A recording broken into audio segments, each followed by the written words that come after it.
Please.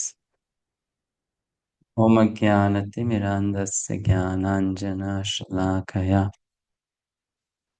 चक्षुरुन्मिलितं येन तस्मै श्रीगुरवे नमः। श्रीचैतन्यमनोभीष्टं स्थापितं येन भूतले स्वयं रूपः कदा मह्यं ददाति स्वपदान्तिकम्। नमो विष्णुपादाय कृष्णपृष्ठाय भूतले श्रीमते भक्तिवेदान्त स्वामिनिति नामिने। नमस्ते सारस्वते देवे गौरवाणी प्रचारिणे निर्विशेषशून्यवादी पाश्चात्यदेशतारिणे। जय श्री कृष्ण चैतन्य प्रभु नित्यानंद श्री अद्वैत गदाधर शिवासादि गौर भक्तवृंद। Hare Krishna Krishna Krishna Hare Hare, Hare Ram Ram Ram Hare Hare. Welcome everyone, very happy to see all of you. आप सभी का स्वागत है। हम भगवत गीता अध्ययन कर रहे हैं। चैप्टर 1 हमने स्टार्ट किया था पिछले सेशन में। तो आपको अगर कुछ याद है उस सेशन से, आप प्लीज थोड़ा रिवीजन करते हैं कि हमने क्या डिस्कस किया था चैप्टर 1 में। आपको किसी को भी याद है, आप हाथ उठाकर बोल सकते हैं।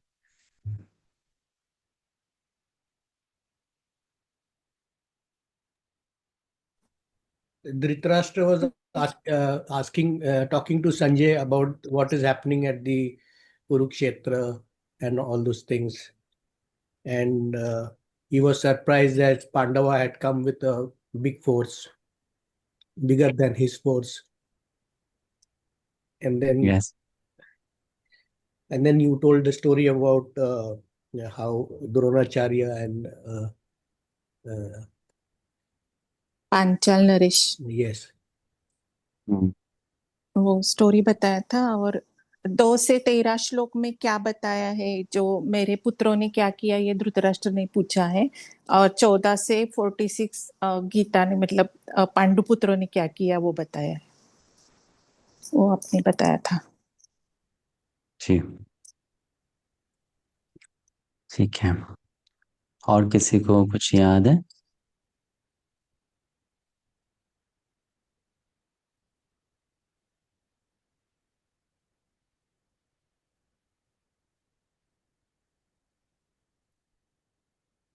नहीं। तो हमने फर्स्ट चैप्टर में ये सुना कि धृतराष्ट्र ने जब संजय से जिज्ञासा की, पूछा कि क्या किया मेरे और पांडु के पुत्र ने, तो धृतराष्ट्र के मन में क्या चल रहा था हमने ये सुना, ये जाना। Why was he asking that question, है ना?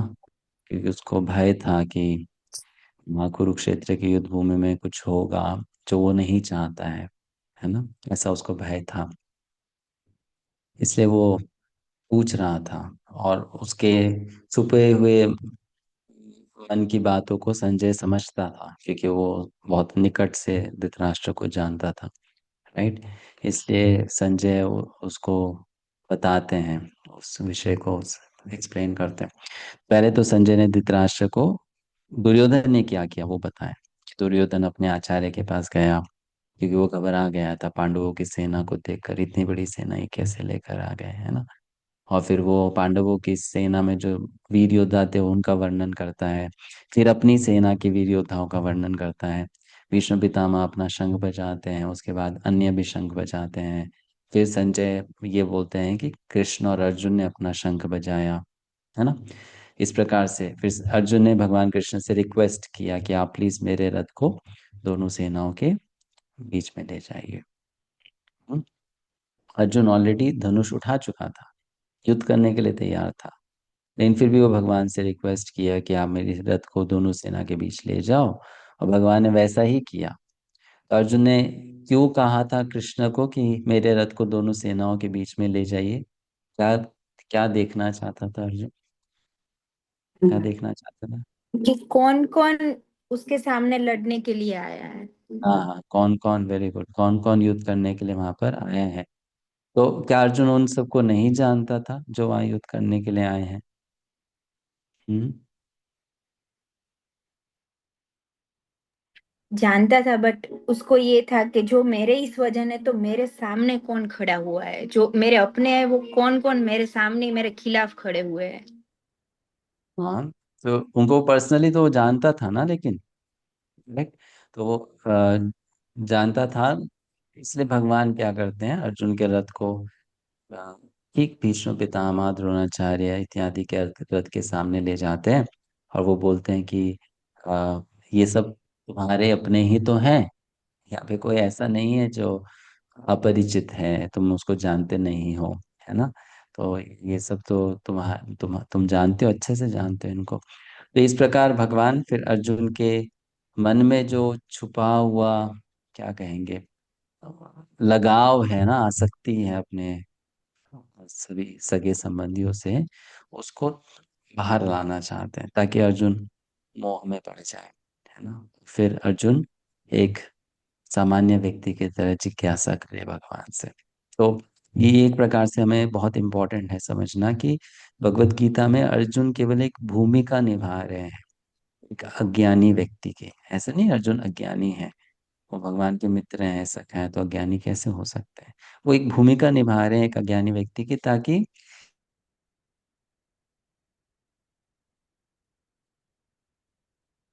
You are on mute, Prabhuji. We cannot hear you. Not on mute, I am not mute, या maybe my internet was not proper, that's why your voice। तो अर्जुन एक अज्ञानी व्यक्ति की भूमिका निभा रहा है, जिससे कि हम शिक्षा ले सकें, ठीक है। तो आई थिंक हमने श्लोक 24 तक किया था, किसी को याद है। वरना हम 28 तक किया था। 28 तक किया था, ओके, वेरी गुड। तो अर्जुन को जब अर्जुन अ, जब रथ भगवान कृष्ण रथ को बीच में ले जाते हैं, तो वो बोलते हैं भीष्म द्रोण प्रमुखतः सर्वेशम से महीक्षिता, कि भीष्म द्रोण के सामने रथ को ले गए, और वो बोले कि सर्वान, ये जितने भी लोग यहाँ पर आए हैं सब गुरु ही तो है, मतलब आपके परिवार के ही तो है। और इस बात को सुनकर अर्जुन उदास हो जाता है, ठीक है। तो यहाँ पर हमें समझना है कि ये एक प्रकार से अर्जुन के आंखों के सामने भगवान ने एक माया का पर्दा डाल दिया, ताकि अर्जुन जो सच्चाई है उसको न देख पाए। सच्चाई क्या थी, सच्चाई ये थी कि वो थोड़ी ना युद्ध लड़ना चाहता था, वो तो सामने वाले युद्ध करना चाहते थे, कौरव युद्ध करना चाहते थे। पांडवों की तो कोई इच्छा नहीं थी युद्ध करने के लिए, राइट। पांडव तो समझौता करना चाहते थे ना, आपको महाभारत की कथा पता है ना।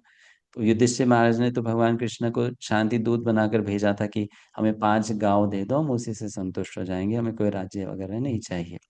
तो युद्ध कौन चाहता था, कौरव चाहते थे। तो अर्जुन तो वहां लड़ने के लिए आया था, तो उसका कर्तव्य क्या था कि अपने काम पे ध्यान दो, तुम लड़ने के लिए आए, तुम युद्ध करो।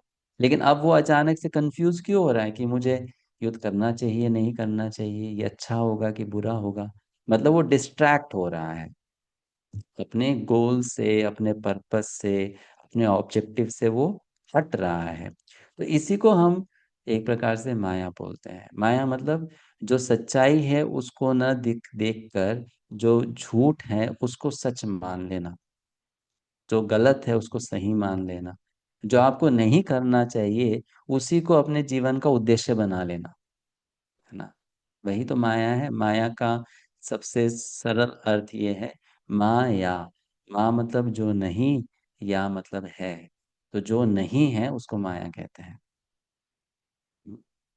जैसे कि अगर रस्सी है और मैं उस रस्सी को देखकर डर जाऊं कि ये सांप है, तो इसको ही माया कहते हैं, क्योंकि वो रस्सी, excuse me, I am sorry, क्योंकि वो सांप तो है नहीं, वो तो रस्सी है। तो यहाँ पे अर्जुन की आंखों के ऊपर क्या आया, अर्जुन की आंखों पर एक पर्दा सा आ गया है यहाँ पर। इसका पर्दा, पारिवारिक आसक्ति का पर्दा। अब वो आसक्ति उसको अपने कर्तव्य में रोकेगी, कर्तव्य नहीं करने देगी, है ना। उसका कर्तव्य है कि तुम युद्ध लड़ो यहाँ पर, वो कर्तव्य नहीं करने देगी। इसलिए अर्जुन अब मोहवश भगवान से कुछ कहेगा। लेकिन जब अभी हम थोड़ा अर्जुन के साइकोलॉजी को समझते हैं, ताकि अर्जुन जो बातें करेगा ना वो हमको समझ में आएगी। आपने ऐसा कभी अनुभव किया है कि कोई व्यक्ति के साथ आप बातें कर रहे हो और वो व्यक्ति कुछ आपसे कहता है और आपको पता है कि वो व्यक्ति गलत कह रहा है और वो जो करना चाहता है वो गलत है, उसको ऐसा नहीं करना चाहिए, ठीक है? हम्म। तो जब आप उस व्यक्ति से कोई क्वेश्चन पूछते हो, आर्ग्यूमेंट करते हो कि आप ऐसा क्यों करना चाहते हो, ये तो गलत है, तो व्यक्ति उस गलती को भी जस्टिफाई करने की कोशिश करता है ना, अपनी पूरी बुद्धि लगा के तर्क देता है कि मैं ऐसा इसलिए करना चाहता हूँ क्योंकि इससे ये होगा वो होगा, इत्यादि इत्यादि। मतलब व्यक्ति जब गलत भी करता है तो वो उसको सही मानकर ही करता है, उसको कभी नहीं बोलेगा कि हाँ मैं जानता हूँ मैं गलत कर रहा हूँ, ऐसा कोई नहीं बोलता है, राइट? तो अर्जुन यहाँ पर हालांकि अपने गोल से डिविएट हो रहा है, लेकिन अर्जुन के पास में बहुत स्ट्रांग लॉजिकल रीजंस है कि मैं ऐसा क्यों करना चाहता हूँ, है ना? तो वो रीजंस अभी अर्जुन भगवान कृष्ण के सामने रखने वाला है कि मुझे युद्ध क्यों नहीं करना है, मैं ऐसा डिसीजन क्यों लेना चाहता हूँ, है ना? ऐसा नहीं कि मेरा मूड नहीं है, चलो नहीं, वो बहुत बुद्धिमान व्यक्ति था, केवल वो मूड के अनुसार काम नहीं करता है, वो बुद्धि का प्रयोग करता है, तो वो अपने तर्क प्रस्तुत करता है। अब ये जो अर्जुन के तर्क हैं, इनको अगर हम अच्छे से समझेंगे तभी हम आगे जो भगवान कृष्ण अर्जुन को उत्तर देंगे उसको समझ पाएंगे, ठीक है? ये बहुत इंपॉर्टेंट है। हम गीता जैसा कोई भी शास्त्र पढ़ें तो उस शास्त्र को पढ़ते समय हमें ये समझना है कि शास्त्र में कोई भी बात बिना संगति के नहीं दी जाती है। बिना संगति के अर्थात कोई भी ऐसा शब्द वहां पर नहीं आएगा जो अननेसेसरी है। वहां पर जो भी होगा उसका एक पर्पस है, एक मीनिंग है। और अर्जुन जो पूछ रहा है भगवान कृष्ण उसके अनुसार ही बताएंगे, भगवान कभी टॉपिक से डिस्ट्रैक्ट नहीं हो जाएंगे। तो अर्जुन के जो क्वेश्चंस हैं उसको अगर हम अच्छे से समझते हैं तो ही हम भगवान श्री कृष्ण के उत्तर को भी समझ पाते हैं, ठीक है? तो हम वहां से अभी कंटिन्यू करते हैं। अर्जुन रीजंस देता है युद्ध न करने का, श्लोक संख्या 28 से। हम्म।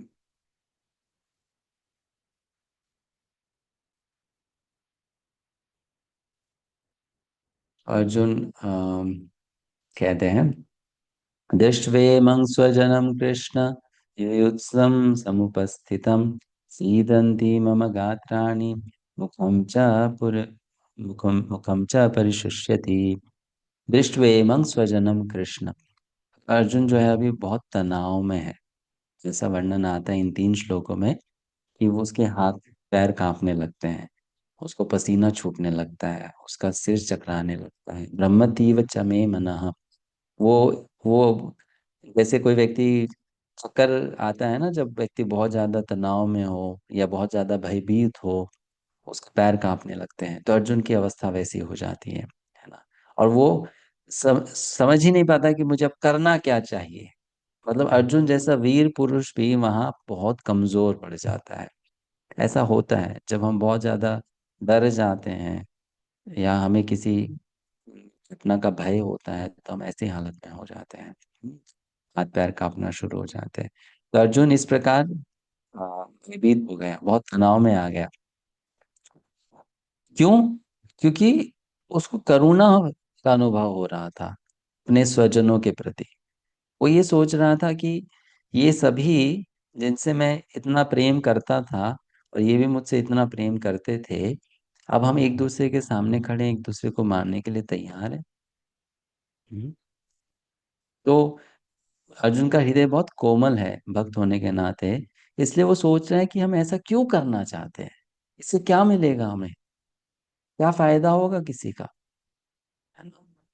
तो इसलिए वो करुणावश जो है बहुत ज्यादा अभी, बोलते हैं ना इमोशनल हो जाना, बहुत ज्यादा इमोशनल हो गया है, ठीक है?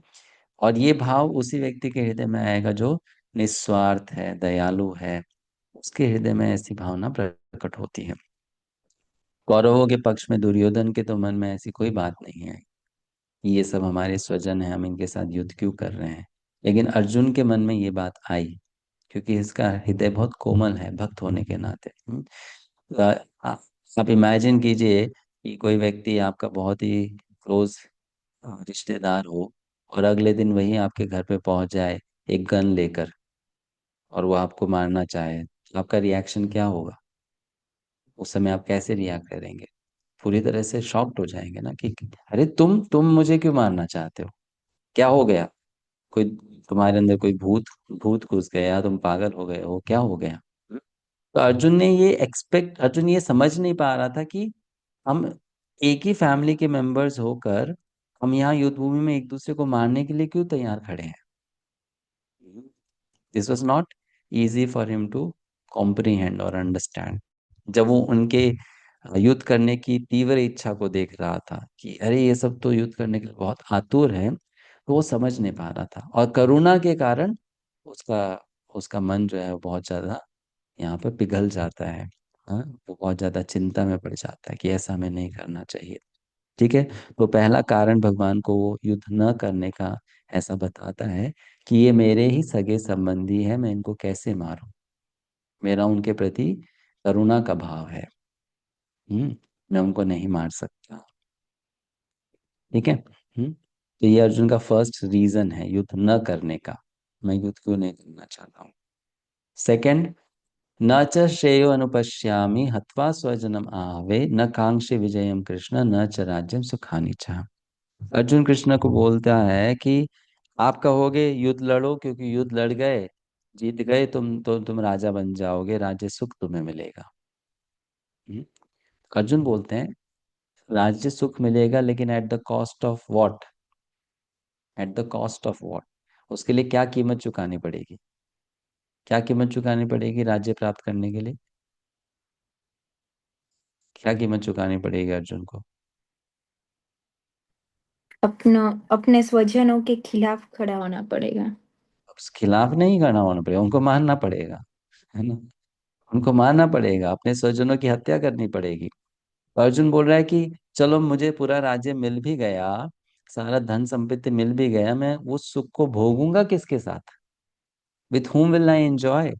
अकेला तो कोई इंसान सुखी नहीं रह सकता ना, है ना? मान लीजिए आपको संसार की सारी संपत्ति मिल जाए, लेकिन उस प्रोसेस में जितने भी आपके मित्र हैं, परिवार के सगे संबंधी हैं, वो सब मारे जाएं, तो आप उस सुख का क्या क्या आप उसका भोग करोगे? किसके साथ सुखी रहोगे? सुख तो दूसरों के साथ में शेयर करने से उसका अनुभव होता है ना। अकेला कोई व्यक्ति सुखी रह सकता है? नहीं रह सकता। अगर आपको अनुभव करना है तो एक दिन अपने आप को कमरे में बंद करके देख लीजिए। No communication with anyone. किसी से बात मत कीजिए, कोई व्हाट्सएप नहीं, कोई मोबाइल फोन नहीं, अकेले रहिए पूरा दिन कमरे में। फिर आप देखिए आप कितने सुखी हो रह पाएंगे? नहीं रह पाएंगे। सुख तो संबंध से आता है। और जो बोला है, जब संबंधी ही नहीं रहेंगे तो मैं सुख का क्या करूंगा? सुख मिलेगा तो भी मुझे उससे क्या लाभ होगा? वो सुख जैसा तो रहेगा नहीं। अर्जुन बोल रहे हैं कि न च श्रेयो अनुपश्यामि, मैं ऐसे सुख में कोई लाभ नहीं देखता। वास्तविकता में ये सुख नहीं होगा, ये तो बहुत बड़ा दुख होगा। तो वो बोलता है कि मुझे ऐसा राज्य भी नहीं चाहिए, ऐसी जीत भी नहीं चाहिए, और ऐसा सुख भी नहीं चाहिए। न च राज्यम, मुझे राज्य नहीं चाहिए, सुख भी नहीं चाहिए। ऐसा कुछ नहीं चाहिए। ठीक है। तो ये अर्जुन का दूसरा कारण है युद्ध न लड़ने का। क्या? कि मुझे इससे सुख नहीं मिलने वाला है, तो मैं क्यों युद्ध लड़ूं? हम्म। ठीक है। फिर तीसरा अर्जुन का कारण है पापम एवाश्रयेद अस्मान् हत्वैतानाथ ताइनः। हाँ, कि ये बहुत बड़ा पाप है। कौन सा पाप है? अपने ही स्वजनों को मारना, ये बहुत बड़ा पाप है। हम्म। शत्रु को मारना पाप नहीं है, लेकिन ये शत्रु कौन है? ये शत्रु खुद के ही परिवार के लोग हैं। तो इनको मारना पाप है। आप नहीं मार सकते, आप अपने ही कुल का विनाश नहीं कर सकते हैं, है ना? तो ये बहुत बड़ा पाप है, तो मैं ऐसा पाप कैसे करूंगा? और ऐसा पाप करने से मुझे नरक में जाना पड़ेगा, तो मैं क्यों जाऊं नरक में? अगर समझ लीजिए कुछ कुछ वर्षों के लिए मुझे सुख मिल जाए, लेकिन उसके बदले में मुझे बहुत जन्मों तक नरक में रहना पड़े, तो कोई बुद्धिमान व्यक्ति ऐसा कार्य क्यों करना चाहेगा? है ना? जैसे फॉर एग्जाम्पल, कोई चोर चोरी करता है, 6 महीने के लिए वो पकड़ा नहीं जाता है, तो वो 6 महीने के लिए बहुत सोच सकता है मैं सुखी हूँ। लेकिन जब वो पकड़ा जाता है और उसके बाद में उसको 5 साल के लिए जेल हो जाती है, तो वो तो 6 महीने के पहले जो चोरी की थी वो तो भारी पड़ गया ना, 5 साल के लिए जेल में रहना पड़ा उसको। तो अर्जुन बोल रहा है कि सुख तो मिलेगा, लेकिन उसके बदले में जो पाप कर्म हो जाएगा उसका भुगतान करना पड़ेगा, वो तो बहुत भारी पड़ेगा मेरे ऊपर। अपने ही स्वजनों को मारना। भगवान कृष्ण ने कहा लेकिन ये स्वजन आतताई हैं। आतताई मतलब ये तुम्हारे शत्रु हैं, तुम पर इन्होंने हिंसा की है। तो अर्जुन कहते हैं बहुत विशेष आतताई हैं। विशेष क्यों है? मेरे ही परिवार के सदस्य हैं, है ना। तो मैं उनको मान नहीं सकता हूँ। तो अर्जुन को पाप का डर है कि मुझे नरक में जाना होगा, क्योंकि धर्मशास्त्र ऐसी हत्या की अनुमति नहीं देते। हम्म। अभी आप ये सब बातें सुनते हैं तो अर्जुन के बारे में क्या पता चलता है? कि अर्जुन विद्वान था, ज्ञान था उसको शास्त्र का, उसको सही गलत का समझ भी था, है ना। ऐसा नहीं था कि अर्जुन एक बहुत ही लालची और लोभी व्यक्ति था कि चलो धन के लालच के लिए हम कुछ भी कर लेंगे। हम्म। आज के समय में मानव समाज में, मनुष्य समाज में यही बहुत बड़ी समस्या है कि व्यक्ति धन के लिए कुछ भी कर देता है और फिर वो ये नहीं सोचता कि ये सही है गलत है, उसको अपना धन कमाने से मतलब है। हम्म। लेकिन अर्जुन जानता है कि अधार्मिक रूप से कमाया हुआ धन कभी किसी को मन में सुख नहीं दे सकता। ये बात आज के समय में हम नहीं समझते हैं, क्योंकि ये स्कूल कॉलेज में हमको सिखाया नहीं जाता है। स्कूल कॉलेज में बस सिखाया जाता है कि आप जीवन में सफल बन जाइए, लेकिन सफल कैसे बनना है ये नहीं सिखाया जाता है ना। पैसा कमाइए, लेकिन पैसा कैसे कमाना है ये नहीं सिखाया जाता है। पैसा क्यों कमाना है ये भी नहीं बताया जाता है। सक्सेस क्या है? आप बहुत धनी हैं, आप देश में सबसे धनी व्यक्ति हैं, आप शहर में सबसे धनी व्यक्ति हैं, आप दुनिया में सबसे धनी व्यक्ति हैं, तो आप सबसे सफल व्यक्ति हैं। लेकिन आप सफल तो हैं, परंतु वो धन आपके पास में आया कैसे? और सफलता का मतलब ये नहीं है कि आप सुखी हैं या आपका मन में संतोष है, आप आनंद का अनुभव कर रहे हैं। वो तो हमें पता चलता है ना। आप बहुत धनी व्यक्ति के पास चले जाइए, उससे मिल लो, उससे बात कीजिए, आपको पता चल जाएगा वो कितना सुखी है। वो भी तो बहुत चिंता में रहता है, मेरी ये प्रॉपर्टी, मेरा वो प्रॉपर्टी, मेरा ये हो जाएगा, मेरा वो हो जाएगा, मैं नंबर 1 से नंबर 2 में आ जाऊंगा, अभी मेरा कॉम्पिटिटर मुझसे आगे जा रहा है, ये हो रहा है, वो हो रहा है।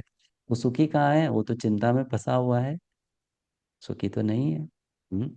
क्योंकि ये आजकल बताया नहीं जाता कि अर्थ मतलब धन, जब तक वो अधार्मिक रूप से कमाया जाता है वो कभी व्यक्ति को सुखी नहीं बना सकता। क्यों? क्योंकि अगर मैं कुछ गलत कर रहा हूँ, चाहे दुनिया के सामने मैं उसको सही दिखाऊं, लेकिन मेरी अंतरात्मा तो संतुष्ट नहीं होगी ना। I will not be satisfied inside my own self, I will not be happy. तो अर्जुन जानता है कि चलो राज्य भी मिल जाएगा, हम राजा भी बन जाएंगे, लेकिन उसके पीछे जो पाप होगा उससे तो हमें भोगना पड़ेगा ना। और पाप भोगने का मतलब क्या है? हमें दुखी रहना पड़ेगा। तो मैं युद्ध क्यों लड़ूं?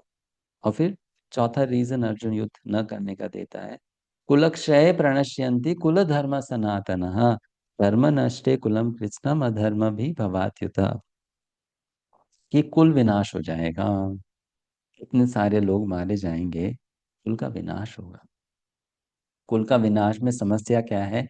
जब कुल में जो वृद्ध होते हैं ना, वयोवृद्ध ज्ञान वृद्ध, वो मर जाते हैं तो उस कुल को गाइडेंस देने वाला कोई नहीं रहता है, मार्गदर्शन करने वाला, है ना। अभी ये बात आप सबको अच्छे से समझनी है, क्योंकि आप सभी भारत में जन्म लिए हैं या भारत से हैं। तो अभी भारत के लोग पाश्चात्य संस्कृति के पीछे पीछे भाग रहे हैं, वेस्टर्न कल्चर, है ना। और वो सोचते हैं ये प्रगति है, दिस इज एडवांसमेंट। लेकिन एडवांसमेंट नहीं है, डिग्रेडेशन है, ये गिरावट है। इस चीज की गिरावट है, वैल्यू सिस्टम की गिरावट है, कल्चर की गिरावट है ना, मॉरालिटी की गिरावट है, धार्मिकता की गिरावट है। पहले के समय में जो फैमिली में एल्डरली मेंबर्स होते थे, वो यंग मेंबर्स को धार्मिक रूप से कैसे जीना है ये सिखा देते, गलत क्या है सही क्या है उसके अनुसार डिसीजन लेना सिखाते थे। अभी व्यक्ति स्वतंत्र जीना चाहता है, मुझे कोई मत बोलो कैसे जीना है, मैं जानता हूँ, मुझे पता है ना। किसी को गुरु नहीं चाहिए, और किसी को कोई ये बोलने वाला नहीं चाहिए कि आप जो कर रहे हो सही कर रहे हो या गलत कर रहे हो। मैं अपने डिसीजंस खुद लूंगा, कैसे मुझे जीना है, कैसे मुझे पैसे कमाने हैं, कैसे मुझे अपने लाइफ में जो करना है मैं खुद डिसाइड करूंगा। लेकिन ये भारतीय संस्कृति नहीं है। भारतीय संस्कृति है कि हम अपने से जो अ, वरिष्ठ हैं, ज्ञान में, धर्म में, आध्यात्मिकता में, शुद्धता में, हम उनके प्रति आज्ञाकारी बनकर अपना जीवन जिएं। ओबीडियंस, है ना, ओबीडियंस टू सुपीरियर्स, ये भारतीय संस्कृति है। अपने ही इच्छा से डिसीजंस लेना जीवन में हमें क्या करना है, ये वास्तविकता में वैदिक संस्कृति नहीं है। क्योंकि कोई भी बुद्धिमान व्यक्ति खुद से डिसीजन कभी नहीं लेता है। आप रामायण पढ़ लीजिए, भगवान श्री राम स्वयं भगवान है, लेकिन तब जब भी उनको कुछ डिसीजन लेना होता था तब वो लोगों से सजेशंस या एडवाइस लेते थे, हमें क्या क्या करना चाहिए इस परिस्थिति में। हालांकि वो भगवान है, उनसे बेहतर कोई नहीं जानता है, वो सर्वज्ञ है। लेकिन वो सिखा रहे हैं कि व्यक्ति को दूसरों से सीखना चाहिए, स्पेशली उनसे जो हमसे वरिष्ठ हैं, है ना, ब्राह्मण हैं, गुरु हैं, है ना, ऋषि मुनि हैं, साधु हैं, उनसे सीखना चाहिए। तो अर्जुन बोल रहा है कि इस युद्ध में इतने सारे वरिष्ठ योद्धा आए हैं, ये सब मारे जाएंगे, तो उन कुलों में कौन रह जाएगा दूसरों का मार्गदर्शन करने के लिए? कोई नहीं बचेगा। फिर उससे क्या होगा? जो पुरुष हैं वो परिवार में अधार्मिक हो जाएंगे। जब पुरुष अधार्मिक हो जाएंगे तो पुरुष को देखकर स्त्रियां भी अधार्मिक हो जाएंगी, है ना। और जब स्त्रियां अधार्मिक हो जाएंगी तो फिर माता पिता दोनों जब अधार्मिक हो जाएंगे, वो अपने संतानों को क्या सिखाएंगे? कुछ नहीं सिखा पाएंगे। फिर संतान भी अधार्मिक हो जाएगी।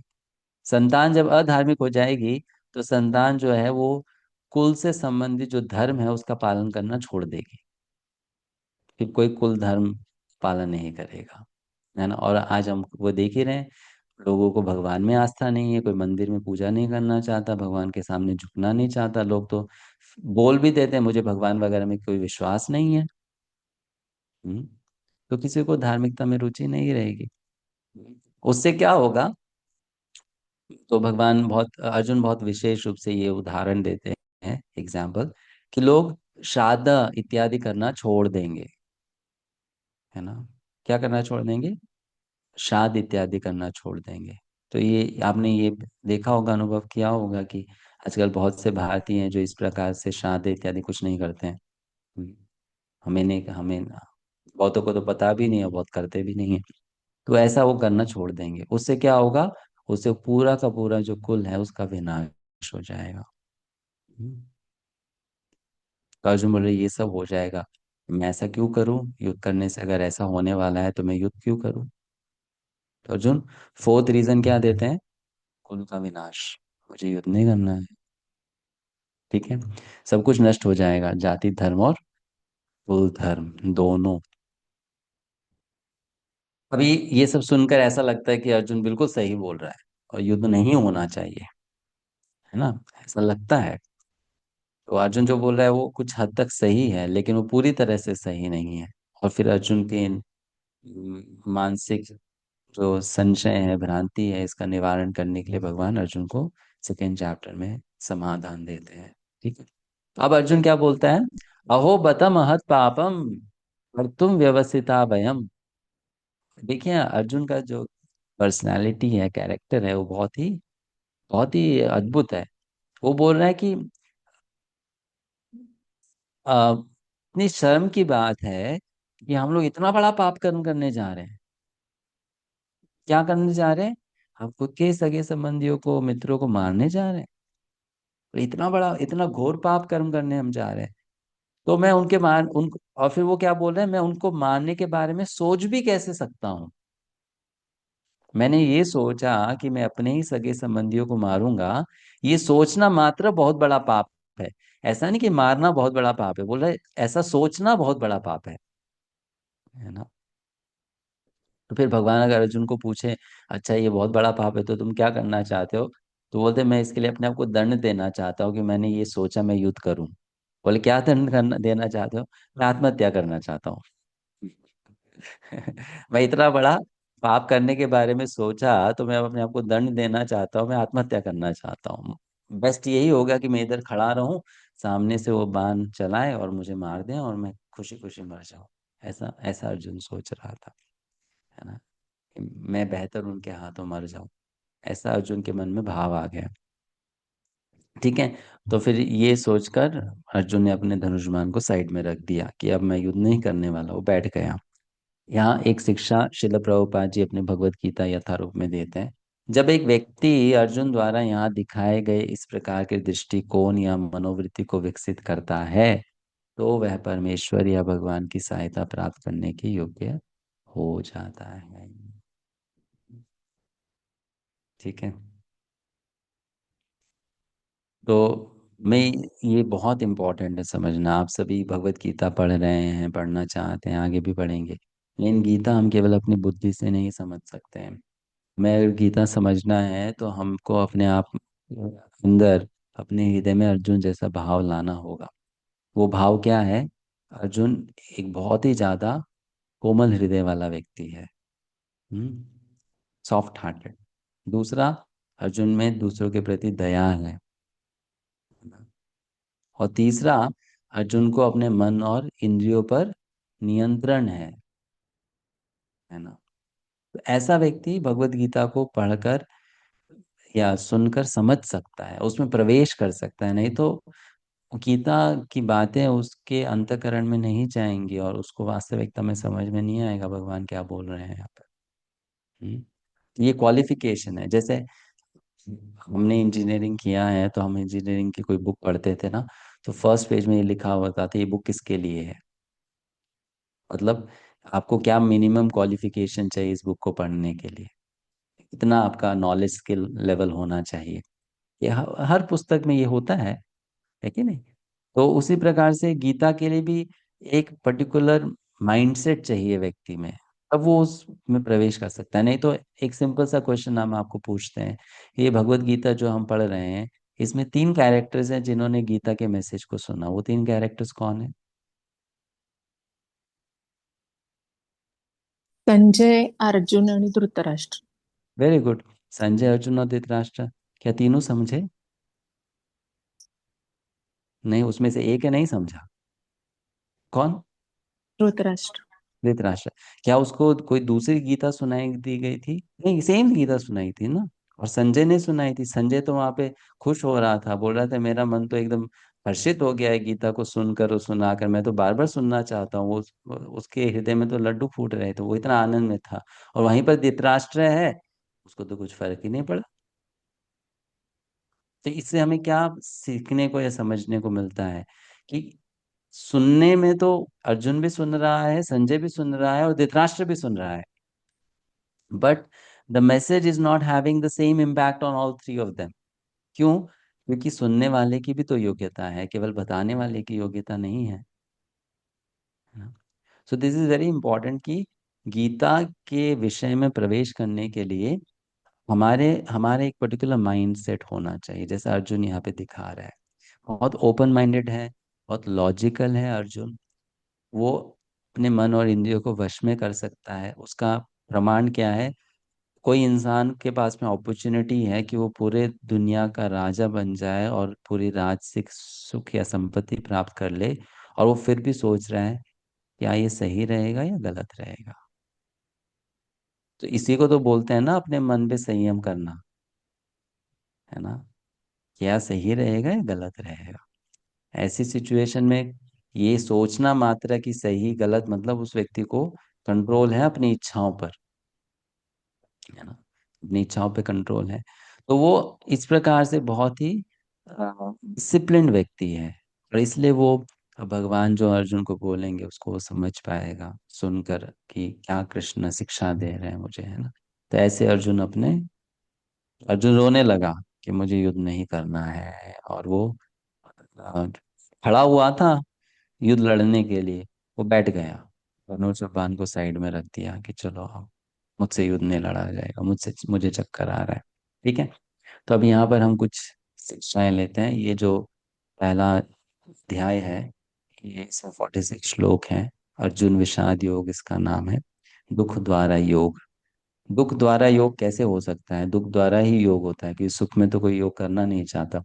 दुख जब आता है तभी वो भगवान से जुड़ना चाहता है ना। कुछ भी अच्छा होता है तो हम कभी भगवान के पास कंप्लेन लेकर नहीं जा रहे, प्रभु मेरे जीवन में सब अच्छा चल रहा है, ऐसा क्यों हो रहा है, ऐसा तो कभी हम करते नहीं है, है ना। लेकिन जब समस्याएं आती है तब हम बैठकर सोचते हैं मेरी लाइफ में ऐसा क्यों हो रहा है। लेकिन कभी भी अच्छा होता है तो कोई व्यक्ति को देखा है चिंतन करते हुए क्यों हो रहा है इतना अच्छा मेरे साथ? कभी नहीं होता है ऐसा, है ना। लेकिन जब दुख होता है तभी व्यक्ति बैठ के सोचता है ना शांति से, क्या हो रहा है, क्यों हो रहा है, ऐसा कैसे हो रहा है, ऐसा नहीं होना चाहिए था, मैं क्या करूं अब। हम्म?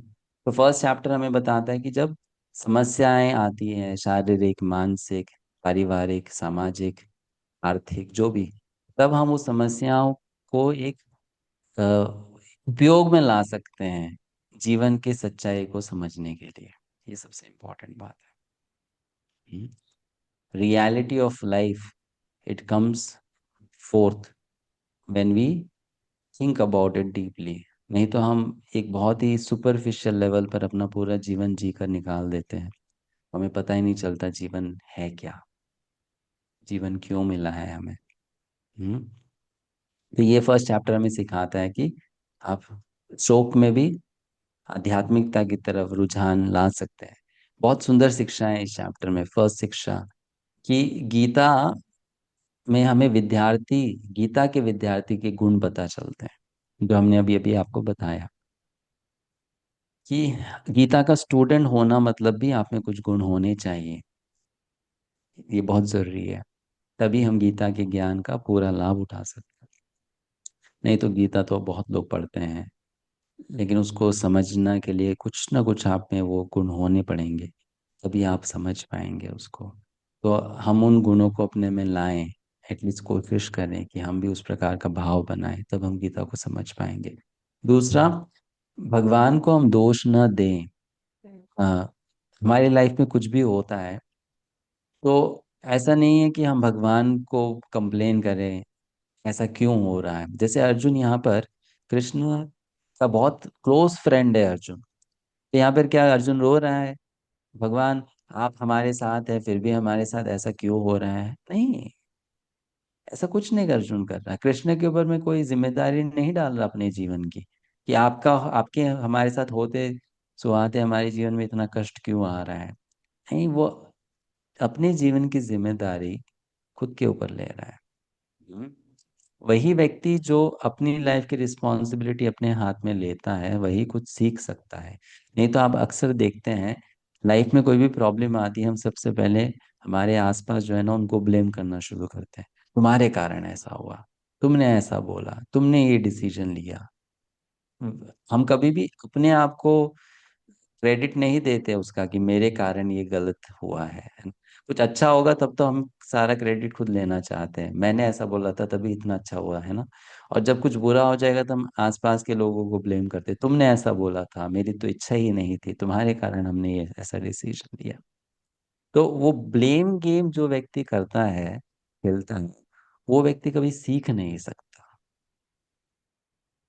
क्योंकि वो अपनी गलतियों पे तो कभी नजर डालेगा ही नहीं ना। और जो व्यक्ति अपनी गलती पे नजर नहीं डालेगा वो सीखेगा कैसे, है ना? तो अर्जुन यहाँ पर कोई ब्लेम गेम नहीं खेल रहा भगवान के साथ, आपके कारण ऐसा हो रहा है, इसके कारण ऐसा हो रहा है, उसके कारण ऐसा हो रहा है। वो वो खुद पर ले रहा है, और आगे जाके वो भगवान से खुद बोलेगा कि मैं दुविधा में हूँ, मैं संशय में आ चुका हूँ, मेरी बुद्धि काम नहीं कर रही, आप मुझे बताइए मुझे क्या करना चाहिए। यू हेल्प मी, आप मेरी सहायता कीजिए, है ना। तो this is again very important कि जो एक एक सीखने वाला व्यक्ति वही है जो लाइफ की रिस्पॉन्सिबिलिटी अपने ऊपर लेता है, दूसरे के ऊपर नहीं डालता ब्लेम्स, कि आपके कारण मेरा जीवन ऐसा है। ये बात मैं गीता की क्लासेस में हमेशा बोलता हूँ, आपका जीवन जैसा भी है वो आपके कारण ही है, किसी और के कारण नहीं है। It's all because of you. और अगर आप दुख में हैं तो आप अपने ही कारण दुख में हैं, और किसी के कारण नहीं है। No one else to blame, है ना। तो ये बहुत इंपॉर्टेंट है समझना। थर्ड पॉइंट, द्वंद्व। लाइफ में ना कॉन्फ्लिक्ट्स हमेशा आएंगे। जैसे अर्जुन के मन में अभी कॉन्फ्लिक्ट्स चल रही हैं, क्या करना चाहिए, युद्ध करना चाहिए नहीं करना चाहिए। तो कभी कभी हम सोचते हैं कि अगर हम धर्म के मार्ग पर हैं, सही रास्ते पे चल रहे हैं, तो हमें कभी कंफ्यूजन नहीं होगा, लेकिन ऐसा नहीं है। इनफैक्ट कंफ्यूजन सबसे ज्यादा उन्हीं को होता है जो सही करना चाहते हैं। जो गलत करना चाहते हैं उनको कोई कंफ्यूजन नहीं होता, क्योंकि उनको पता है हमको यही करना है, इसमें सोचने की क्या बात है। है ना। फॉर एग्जाम्पल कोई चोर है, उसको कोई कंफ्यूजन नहीं होता चोरी करनी है नहीं करनी है, क्योंकि वो तो चोर है, उसको कंफ्यूजन क्यों होगा। लेकिन एक अच्छा इंसान को कंफ्यूजन होगा ना कि मुझे चोरी करनी चाहिए या नहीं करनी चाहिए। आप समझ रहे हैं। तो एक गलत इंसान को कभी कॉन्फ्लिक्टिंग थॉट्स नहीं आते, क्योंकि वो गलत में खुश है। लेकिन एक अच्छे इंसान को ही कॉन्फ्लिक्टिंग थॉट्स आते हैं कि मैं ये करूं या ना करूं, ये सही होगा या गलत होगा। तो हमें कभी ये नहीं सोचना चाहिए कि आपके मन में कॉन्फ्लिक्ट्स आ रहे हैं तो आप एक कमजोर व्यक्ति हैं या आप सही रास्ते पे नहीं चल रहे हैं। कॉन्फ्लिक्ट्स किसी के भी मन में आ सकते हैं। अर्जुन जैसे व्यक्ति के मन में भी कॉन्फ्लिक्ट आ रहे, क्या अर्जुन गलत व्यक्ति था? नहीं, वो तो बहुत सही व्यक्ति था। तो कॉन्फ्लिक्ट्स आना ये कोई समस्या नहीं है। कभी कभी लोग बोलते हैं कि अगर आपके मन में कंफ्यूजन्स नहीं होने चाहिए। क्यों नहीं होने चाहिए? अगर आपको लाइफ में कुछ डिसीजन लेना है और आपको सोचना है कि इससे अच्छा होगा कि बुरा होगा, मेरा, दूसरों का, समाज का, सबका, तो आपको कंफ्यूजन होगा ही, ये स्वाभाविक बात है, इसमें कुछ गलत नहीं है। हम्म। हम चैप्टर 1 से ये सीखते हैं कि there is nothing wrong to have confusion in life about certain things. Confuse हैं तो कोई बात नहीं, लेकिन आप वो कंफ्यूजन कोई ज्ञानी व्यक्ति के सामने, जानकार व्यक्ति के सामने रखिए और उसका समाधान पाइए। ऐसा नहीं है कि कंफ्यूजन होना गलत बात है। Fourth, spring board. जैसे आपने एक स्प्रिंग बोर्ड देखा होगा ना, व्यक्ति उसमें से छलांग लगाता है, ऊंचाई पर जाकर फिर नीचे आता है, पानी में जंप करता है। तो वैसे हमें लाइफ में जो प्रॉब्लमैटिक टाइम्स आते हैं उसको स्प्रिंग बोर्ड बनाना चाहिए। किस प्रकार से स्प्रिंग बोर्ड बनाना चाहिए? उसको यूटिलाइज करना चाहिए अपने स्पिरिचुअल लाइफ में और ऊंचाइयों में जाने के लिए। Hmm. Problems in material life can help us grow spiritually, ये हमें समझना चाहिए। या तो हम उन प्रॉब्लम्स को नेगेटिवली देख सकते हैं, या हम उन्हीं प्रॉब्लम्स को पॉजिटिवली देख सकते हैं। है ना। जैसे कि अर्जुन के सामने अगर ये समस्या नहीं आई होती तो अर्जुन गीता नहीं सुनता। अर्जुन गीता नहीं सुनता तो गीता में उसने जो बहुत गूढ़ तत्वों को भगवान से समझा और जीवन में अपनाया, वो उसको अपनाने को मौका नहीं मिलता, तो आध्यात्मिक जीवन में आगे नहीं बढ़ता। है ना। तो उसी प्रकार से कोई नेगेटिव सिचुएशन लाइफ में आती है, या तो हम उसमें पूरी तरह से डूब सकते हैं कि मेरे साथ में ऐसा क्यों हो रहा है, हाय हाय इत्यादि। और दूसरा, हम उसी से उभर सकते हैं और उससे अपने आध्यात्मिक जीवन में प्रगति कर सकते हैं। So material problems can help us grow spiritually. उसको हम एक स्प्रिंग बोर्ड के रूप में यूज करना चाहिए। That means make the negative into positive. है ना। वो उसका एक पर्पस है, आपको कुछ सिखाना चाहता है। एंड फाइनली, कोई नकारात्मकता नहीं है भक्ति के मार्ग में ना, ये बहुत विशेषता है कि लाइफ में कोई भी चीज होती है, आपकी लाइफ में बुरी कोई घटना भी घटती है, दुख भी आता है, आप उसको एक टूल बना सकते हो भक्ति में आगे बढ़ने के लिए, भगवान के और निकट आने के लिए, आत्म साक्षात्कार करने के लिए। इसलिए भक्ति का मार्ग बहुत अच्छा है, क्योंकि भक्ति के मार्ग में आपके जीवन में सुख आया, वो भी आपको भगवान के निकट ला सकता है, और आपके जीवन में दुख आया, वो भी आपको भगवान के निकट ला सकता है। That means everything has utility on the path of भक्ति, गुड ऑल्सो बैड ऑल्सो। तो ये हम भगवत गीता से देखते हैं कि भगवत गीता की शुरुआत ही ऐसे सिचुएशन में हो रही है जब अर्जुन बहुत ज्यादा परेशान है। तो हम भी जब परेशान हो तो हमारे लिए अ, एक उपाय है कि हम गीता का आश्रय लें। We take the shelter of the message of Bhagavad Gita. और उससे हम जो लाइफ की रियलिटी है ना उसको जाने। एक्चुअली जो प्रॉब्लम्स हमारी लाइफ में आती है, दुख आता है, वो एक प्रकार से हमारे जीवन के दरवाजे पर नॉकिंग है, ठक है, किसकी? जीवन की सच्चाई की, कि आप थोड़ा सा भी जाग जाओ और जीवन क्या है उसको समझने का कोशिश करो। Try to understand the reality of life. ये जीवन जो हमें मिला है ना, इसमें हम ऐसी चीजें प्राप्त कर सकते हैं जो हमने कल्पना भी ना की हो, लेकिन वो तभी तो हमें मिलेगा जब हम उसके प्रति जागरूक होंगे। हम्म, नहीं तो हम अपना जीवन ऐसे ही स्पेंड कर देंगे। जैसे फॉर एग्जाम्पल एक उदाहरण आपको देते हैं, देन आई स्टॉप। अगर आप किसी व्यक्ति को देखो और आप उसके बारे में सुनो कि उसने अपना पूरा जीवन ड्रग के नशे में बर्बाद कर दिया, आपको उस व्यक्ति के प्रति क्या भावना आएगी मन में? क्या सोचोगे उसके बारे में? कि उसने ड्रग्स का नशा करके पूरा जीवन बर्बाद कर दिया, तो what will you think about that person? आपको क्या लगेगा, मन में क्या आएगा आपका? That he strayed away from the right path. नहीं, राइट पाथ से तो ही straight away, but what else will you think? He did not have proper guidance. What else? Hmm, Feel, दया आएगी, दया। feel pity, yeah, feel pity for him. Pity about what? That he was not able to, get through his life the way he should have. What he should have, क्या करना चाहिए था? क्या आप, आपको पिटी क्यों फील होगी? क्योंकि पिटी फील होने का कारण क्या है? आप यही सोचोगे ना कि वो अपनी लाइफ में बहुत कुछ अच्छा कर सकता था और उसने वो कर पाया। अपॉर्चुनिटी खो दी। That's why you will feel pity, right? Isn't it? He could have done a lot more. Drugs में क्यों अपना जीवन बर्बाद कर दिया? भाई जीवन मिला था, you could have done a lot more, isn't it? आप ऐसे ही फील करोगे ना उसके प्रति। तो एग्जैक्टली हम भी अपना जीवन जैसा जीते हैं ना, हमें देखकर जो साधु पुरुष होते हैं ना, they feel pity upon us.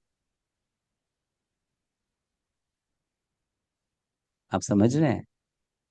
they feel pity upon us. Why they feel pity upon us?